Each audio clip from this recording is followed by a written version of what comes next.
कौन कम बात बर्दाश्त करने को पीता है? हम तो पीते हैं कि यहां पर बैठ सके, तुम्हें देख सके,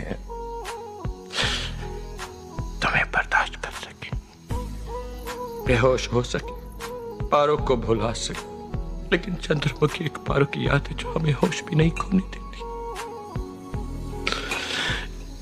क्यों क्यों इतना पीने के बाद भी उसकी याद हमें सताती है दिन रात? क्यों क्यों क्यों इतना नासमझ हो जाता है इंसान?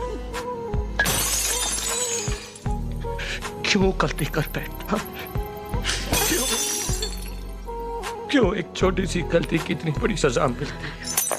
क्यों कि जिंदगी के रास्ते अलग हो जाए।